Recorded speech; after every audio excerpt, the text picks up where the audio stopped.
السلام عليكم ورحمة الله وبركاته. إن الحمد لله نحمده ونستعينه ونستغفره ونؤمن به ونتوكل عليه ونعوذ بالله من شرور أنفسنا ومن سيئات أعمالنا. من يهده الله فلا مضل له ومن يضلل فلا هادي له أي فلن تجد له وليا مرشدا. ونشهد أن لا إله إلا الله وحده لا شريك له والذي لا ضد له ولا ند له لا مثل له ولا وزير له لا شبه له ولا كفيل له لا ولد له ولا والد له وهو الواحد الفرد الصمد لم يلد ولم يولد ولم يكن له كفوا أحد. ونشهد أن سيدنا ونبينا وبشيرنا ونذيرنا وحبيبنا وحبيب ربنا وطبيبنا وطبيب قلوبنا ومولانا محمدا عبده ورسوله الذي أرسله بالحق بشيرا ونذيرا وداعيا إلى الله بإذنه وسراجا وقمرا منيرا. أما بعد فقد قال الله تعالى في كلامه المجيد وفي فرقانه الحميد. أعوذ بالله من الشيطان الرجيم. بسم الله الرحمن الرحيم. إن الله وملائكته يصلون على النبي يا أيها الذين آمنوا صلوا عليه وسلموا تسليما. اللهم صل على سيدنا مولانا محمد وعلى آل سيدنا মৌলানা মুহাম্মদ। তাহাজ্জুদের যাইনা মাঝে মরণ দিও প্রভু আমায়, ইকামাত দ্বীনের কাজে কবুল করে নিও আমায়। তাহাজ্জুদের যাইনা মাঝে মরণ দিও প্রভু আমায়, ইকামাত দ্বীনের কাজে কবুল করে নিও আমায়। আল্লাহুম্মা সাল্লি আলা সাইয়্যিদিনা মাওলানা মুহাম্মদ ওয়া আলা আলি সাইয়্যিদিনা মৌলানা মুহাম্মদ। আল্লাহুম্মা সাল্লি আলা মুহাম্মদ ওয়া আলা আলি মুহাম্মদ কামা সাল্লাইতা আলা ইব্রাহিম ওয়া আলা আলি ইব্রাহিম ইন্নাকা হামিদুম মাজিদ। আল্লাহুম্মা বারিক আলা মুহাম্মদ وعلى آل محمد كما باركت على إبراهيم وعلى آل إبراهيم إنك حميد مجيد। কেমন আছেন আপনারা সবাই? আলহামদুলিল্লাহ, আমরা মুসলমান, আমরা সবসময় ভালো থাকি, ঠিক কি না? তুহফাতুল মুমিনিল মাউত, মৃত্যু হচ্ছে মুমিনের জন্য উপহার স্বরূপ। যারা বিশ্বাসী তাদের জন্য মৃত্যু কি? হাদিয়া, তোহফা। তুহফাতুল মুমিনিল মাউত, যারা আল্লাহকে বিশ্বাস করে, আখিরাতকে বিশ্বাস করে, এদের জন্য মৃত্যুটা হচ্ছে হাদিয়া, তোহফা, ঠিক কি না? এই জন্য মৃত্যু যার জন্য হাদিয়া হতে পারে, পৃথিবীর কোনো অসুস্থতা, পৃথিবীর কোনো বিপদ আপদ আর বালা মুসিবত তার জন্য কিছুই না, ঠিক কি না? এই জন্য আমরা সবসময় ভালো থাকি। আমরা সকলেই উচ্চ স্বরে পড়ছি আলহামদুলিল্লাহ। আল্লাহর নাম নিতে কি আপনাদের কষ্ট হয়? সবাই বলেন, আল্লাহর নাম নিলে ফায়দা কার? আমাদেরই ফায়দা। আমরা সকলেই উচ্চ স্বরে পড়ছি আলহামদুলিল্লাহ। সবাই ভালো আছেন তো? সম্মানিত সুধী, আমি আপনাদের সামনে আজকে 5 ওয়াক্ত নামাজে আল্লাহ তাআলা বিশ্বনবীর মাধ্যমে ঘোষণা দিয়েছে, যারা 5 ওয়াক্ত নামাজ আদায় করবে তাদের জন্য আল্লাহ তাআলা 5টা পুরস্কার রেখেছে। আওয়াজ করে সবাইকে বলতে হবে, কয়টা পুরস্কার? সবাই বলেন, কয়টা? যারা 5 ওয়াক্ত নামাজ আদায় করবে এদের জন্য আল্লাহ তাআলা 5টা পুরস্কার রেখেছে। এদের 5টা ফায়দা, 5 ভাবে এদেরকে আল্লাহ তাআলা উপকৃত করবে। একটা হচ্ছে পৃথিবীতে, আর বাকি 4টা পরকালে। আওয়াজ করে বলেন, পৃথিবীতে কয়টা? ইহকালে কয়টা? সবাই বলেন, কয়টা? একটা। আর পরকালে 4টা, মোট 5টা। মূলত 5 ওয়াক্ত নামাজের অনেক ফায়দা, যেগুলো গণনা করে শেষ করা যাবে না। কিন্তু আমি যে হাদিস নিয়ে আজকে আলোচনা করব, এটাতে আল্লাহ তাআলা ঘোষণা দিয়েছেন বিশ্বনবীর মাধ্যমে, যারা 5 ওয়াক্ত সালাত নিয়মিত আদায় করবে এদের 5টা ফায়দা। পৃথিবীতে একটা, আর পরকালে কয়টা? সবাই বলেন, কয়টা? 4টা। এই জন্য 5 ওয়াক্ত নামাজ আমাদের নিয়মিত আদায় করার দরকার আছে না নাই? সবাই বলেন। এই নামাজটা মূলত 5 ওয়াক্ত ছিল না, নামাজ ছিল কয় ওয়াক্ত বলেন? 50 ওয়াক্ত। সবাই বলেন, কয় ওয়াক্ত? বিশ্বনবী যখন মেরাজে চলে গেলেন আল্লাহর সাথে দেখা করার জন্য, সাক্ষাতের জন্য, আল্লাহর সাথে কথাবার্তা শেষ, বন্ধুর সাথে বন্ধুর সাক্ষাৎ শেষ, এবার আসার সময় আল্লাহ তাআলা বান্দাদের জন্য 50 ওয়াক্ত নামাজকে ফরজ করেছিল। আওয়াজ করে সবাই বলেন তো, কয় ওয়াক্ত নামাজ? সবাই বলেন, কয় ওয়াক্ত? 50 ওয়াক্ত নামাজ নিয়ে বিশ্বনবী রওনা করলেন আরশে আজিম থেকে। ইতিমধ্যে সাইয়েদিনা মুসা আলাইহিস সালামের সাথে বিশ্বনবীর দেখা হয়ে গেল। মুসা নবী বিশ্বনবীকে প্রশ্ন করলো, নবী আল্লাহ, ইয়া রাসূলুল্লাহ, আল্লাহ আপনাকে কি হাদিয়া দিয়েছে? আপনার উম্মতের জন্য আল্লাহ তাআলা কি আপনাকে গিফট করেছে, একটু আমাকে জানান। বিশ্বনবী বললেন যে অনেক কিছু গিফট করেছে, তার মধ্যে একটা হচ্ছে 50 ওয়াক্ত নামাজ। আওয়াজ করে বলেন তো, কয় ওয়াক্ত? বিশ্বনবী বললেন 50 ওয়াক্ত নামাজ আল্লাহ আমাকে দিয়েছে। সাইয়েদিনা মুসা অবাক হয়ে গেলেন, আশ্চর্যকর ব্যাপার, আমার উম্মতগুলো নামাজ পড়তো না, আল্লাহকে স্মরণ করতো না, আমায় মানতো না, আপনার উম্মতকে 50 ওয়াক্ত নামাজ দিয়েছে, আপনার উম্মত আদায় করতে পারবে না। আপনি আল্লাহর কাছে ফিরে যান, আল্লাহর কাছে গিয়ে আপনি দরখাস্ত করেন, আল্লাহ 50 ওয়াক্ত নামাজ আমার উম্মত পড়তে পারবে না, একটু কমিয়ে দাও। আসলে ইচ্ছাটা ছিল বিশ্বনবী নাকি সাইয়েদিনা মুসার? সবাই বলেন। সাইয়েদিনা মুসা আলাইহিস সালামের ইচ্ছা ছিল যে নামাজটা যেন কমিয়ে নিয়ে আসে। সাইয়েদিনা মুসা যে বিশ্বনবীকে বলল 50 ওয়াক্ত নামাজ আপনার উম্মত পড়বে না, এই কথাটা কি সত্য ছিল নাকি মিথ্যা? সকলেই বলেন, সত্য নাকি মিথ্যা? সত্য কথা ছিল। আমরা 5 ওয়াক্তই পড়তে চাই না। 50 ওয়াক্ত যদি দিনে নামাজ হতো আমরা কি পড়তাম? কথা বলেন।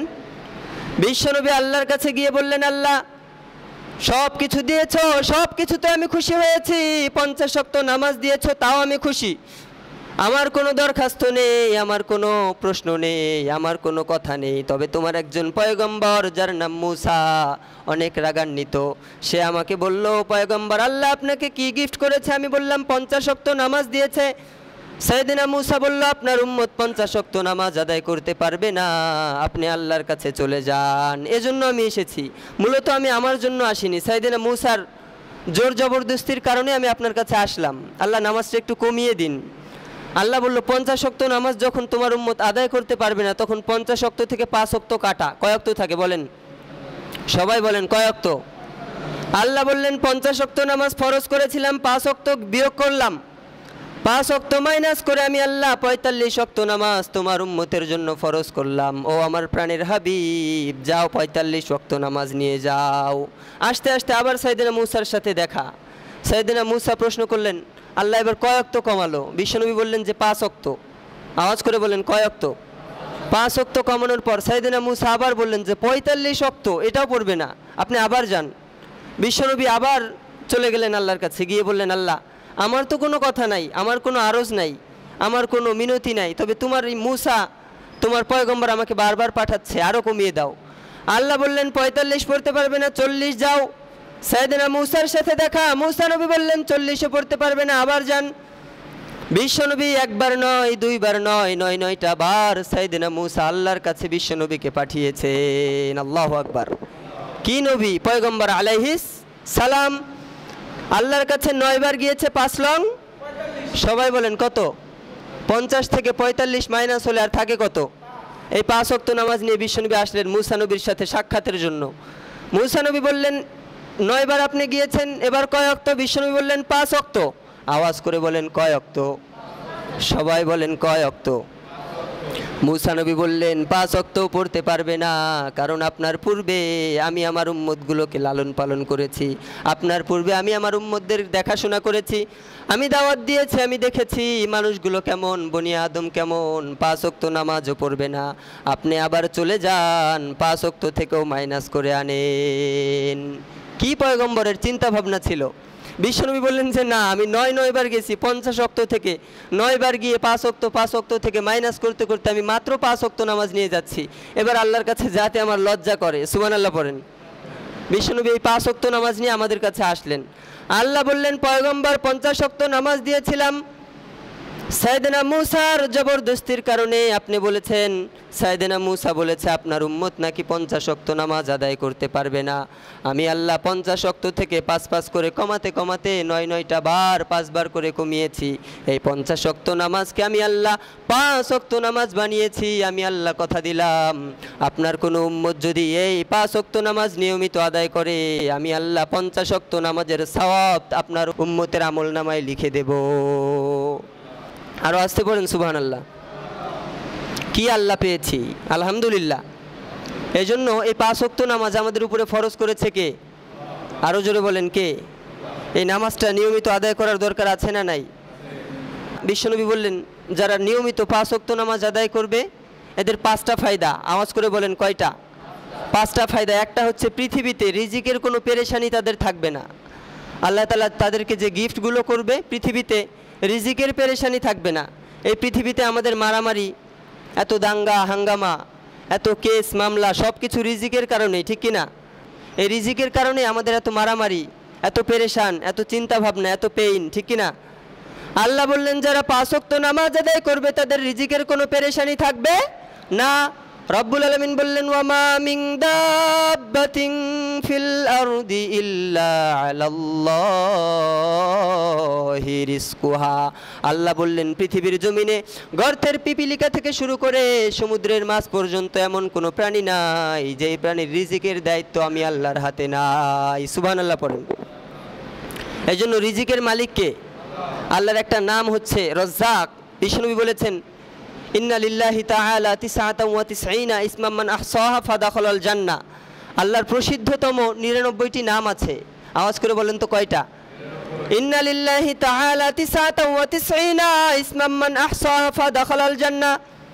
রব্বুল আলামিন বিশ্বনবীর মাধ্যমে বললেন ও হাবিব, ইয়া নবী আল্লাহ, ইয়া রাসূলুল্লাহ, আপনার উম্মতদেরকে জানিয়ে দিন আমি আল্লাহর বেশ কিছু নাম রয়েছে, তার মধ্যে প্রসিদ্ধ আমি আল্লাহ যাচাই বাছাই করে 99টা নাম দিয়েছি।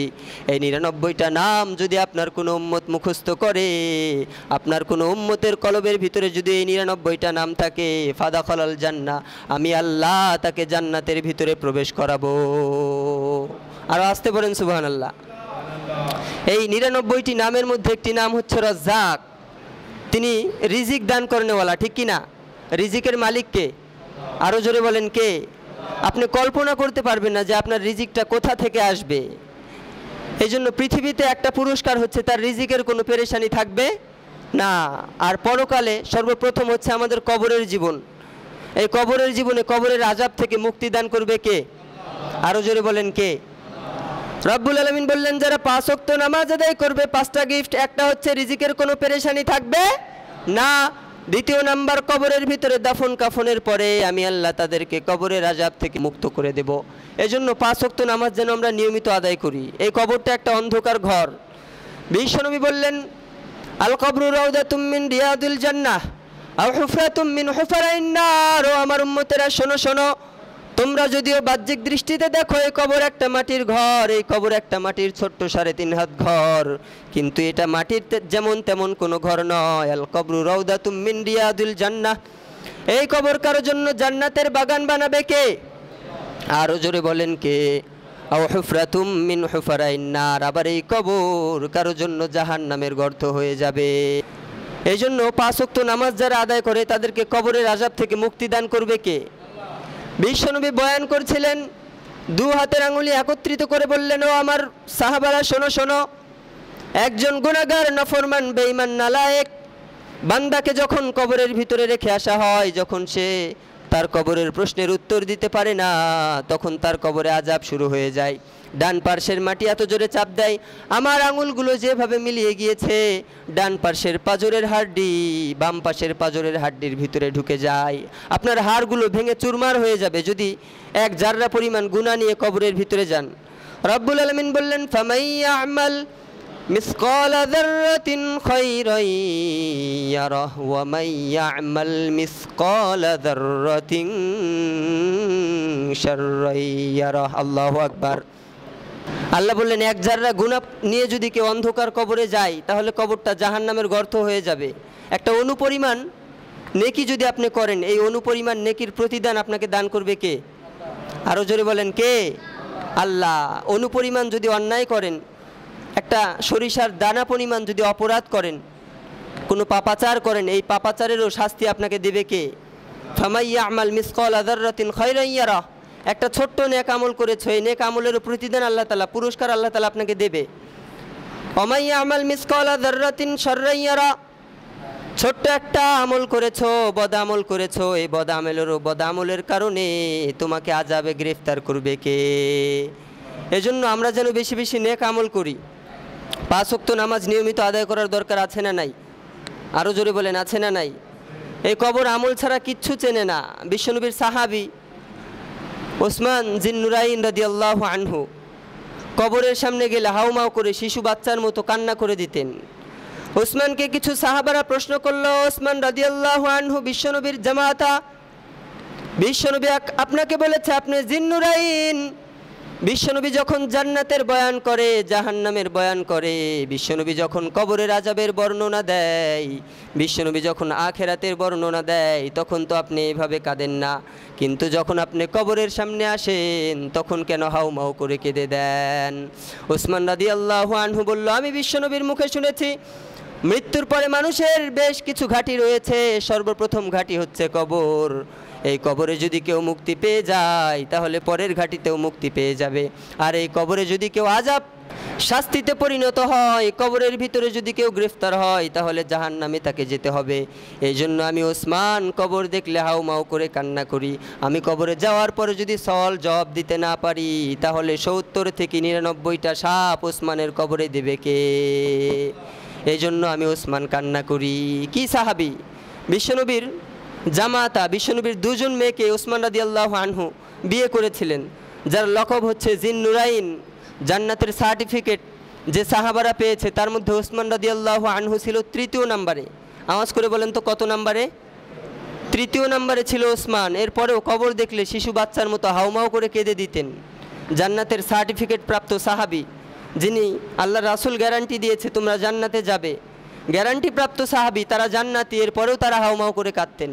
আমাদের ঈমান কি অমন? কথা বলেন। রাদিয়াল্লাহু আনহুম ওয়া রাদু আন, সাহাবীরাও আল্লাহর উপরে খুশি, আল্লাহও সাহাবীদের উপরে খুশি। সুবহানাল্লাহ পড়েন। আবার বিশ্বনবীর মেয়ে, বিশ্বনবীর আদরের দুলালিনী ফাতেমা রাদিয়াল্লাহু আনহার মৃত্যু যখন হয়ে গেল, ফাতেমা রাদিয়াল্লাহু আনহা সমস্ত সাহাবাদেরকে খবর দিতে নিষেধ করে দিয়েছিলেন। সম্মানিত স্বামী আলী রাদিয়াল্লাহু আনহুকে বলেছিলেন, আমি যখন মারা যাব, আমার মৃত্যুর খবর বেশি মানুষকে দিবে না, অল্প কিছু মানুষ নিয়ে দাফন কাফন জানাজার কাজটা সেরে ফেলবে, আমাকে কবরের ভিতরে রেখে আসবে, বেশি মানুষজন যেন না দেখে। গভীর রাত, গোসল শেষ, ফাতেমা রাদিয়াল্লাহু আনহা বিশ্বনবীর ইন্তেকালের 6 মাস পরে মারা গিয়েছেন। রাত্রেবেলায় ফাতেমার দাফন কাফনের জন্য কাফন পরানো শেষ, খাটিয়ার উপরে লাশকে উঠানো শেষ। বেশি মানুষকে খবর দেওয়া হয়নি, মাত্র 3 জন। আওয়াজ করে বলেন কয়জন? আরও জোরে বলেন কয়জন? 3 জন মাত্র সাহাবী। একটা হচ্ছে ফাতেমা রাদিয়াল্লাহু আনহার স্বামী আলী কাররামাল্লাহু ওয়াজহাহু রাদিয়াল্লাহু আনহু, আর 2 নম্বর হচ্ছে হাসান, 3 নম্বর হচ্ছে হুসাইন রাদিয়াল্লাহু আনহুমা। হাসান আর হুসাইন রাদিয়াল্লাহু আনহুমা আর আলী রাদিয়াল্লাহু আনহু, 3 জন মাত্র সাহাবী। কাফনের কাপড় পরানোর পরে খাটিয়ার উপরে লাশ তুলেছে, কিন্তু 3 জন সাহাবী খাটিয়ার 3টা পাও ধরেছে, চতুর্থ পাও ধরার মতো কোনো মানুষ পাওয়া যাচ্ছে না। মানুষ কয়জন? সবাই বলেন কয়জন? 2 জন ফাতেমা রাদিয়াল্লাহু আনহার সন্তান হাসান আর হুসাইন রাদিয়াল্লাহু আনহুমা, আর একজন আদরের সম্মানিত স্বামী আলী কাররামাল্লাহু ওয়াজহাহু রাদিয়াল্লাহু আনহু। হাদিসটা দঈফ, দুর্বল হাদিস। বর্ণনাকারী বলেছেন এই হাদিসটা হচ্ছে দঈফ হাদিস, কিন্তু হাদিস থেকে অনেক শিক্ষা আছে। আলী মনে মনে চিন্তা করছেন যে মাত্র 3 জন আমরা, কিন্তু খাটিয়ার পাও 4টা। খাটিয়ার পাও কয়টা? সবাই বলেন কয়টা? 4টা খাটিয়ার পাও। আমরা মানুষ হচ্ছি 3 জন, 3 জন 3টা পাও ধরেছে, চতুর্থ নাম্বার পাও ধরার মতো মানুষ পাওয়া যাচ্ছে না। আলী মনে মনে ভাবছে আর একজনকে যদি খবর দেওয়া যেত তাহলে চতুর্থ পাটা ধরতো। মনে মনে ভাবতে দেরি, মুহূর্তের মধ্যেই তাকিয়ে দেখে বিশ্বনবীর সাহাবী আবু যার গিফারি রাদিয়াল্লাহু আনহু রাস্তা দিয়ে হেঁটে হেঁটে আসছেন। আবু যার এসে বললেন, ও আলী, তোমার স্ত্রী মারা গিয়েছে, বিশ্বনবীর আদরের দুলালিনী বিশ্বনবীর মেয়ে মারা গিয়েছে, আমাকে খবর দাও নাই কেন? আলী বলল, আমাকে ওসিয়ত করে গিয়েছে ফাতেমা কাউকে যেন খবর না দিই, অল্প মানুষ নিয়ে যেন জানাজার নামাজ পড়ে নেই। তোমাকে তো আমি বলি নাই, তোমাকে কে খবর দিয়েছে? আবু যার গিফারি রাদিয়াল্লাহু আনহু বললেন, আমি যখন ঘুমিয়ে পড়েছি আমার স্বপ্নের ভিতর রাহমাতাল লিল আলামিন এসে বলেছে, আবু যার জলদি করে যাও। আল্লাহু আকবার! কি সাহাবী, কি নবী, কি নবীর সাহাবী! স্বপ্নের ভিতরে বিশ্বনবী এসে বললেন, ও আবু যার, আমার মেয়ে ইন্তেকাল করেছে, তার কাফন সেরে ফেলা হয়েছে, খাটিয়ার উপরে তাকে তোলা হয়েছে। 3 জন মাত্র সাহাবী, আমার আদরের 2 জন নাতি আর আমার জামাতা আলী সহ সেখানে 3 জন আছে। খাটিয়ার 4টা পাও, 3টা পাও ব্লক হয়ে গিয়েছে, চতুর্থ নাম্বার পা ধরার মতো মানুষ পাওয়া যাচ্ছে না। আবু যার, আর ঘুমিও না, জলদি করে যাও, আমার মেয়ের খাটিয়ার চতুর্থ নাম্বার পা তুমি আবু যার গিফারি ধরে নাও। আলী রাদিয়াল্লাহু আনহু এই কথা শুনে বললেন, আচ্ছা আপনি ধরেন। বিশ্বনবীর মেয়েকে খাটিয়ায় করে কবরস্থানে নিয়ে যাওয়া হলো। এবার কবর খনন করার পর আবু যার গিফারি কবরের সামনে গিয়ে কিছু প্রশ্ন করলেন কবরকে।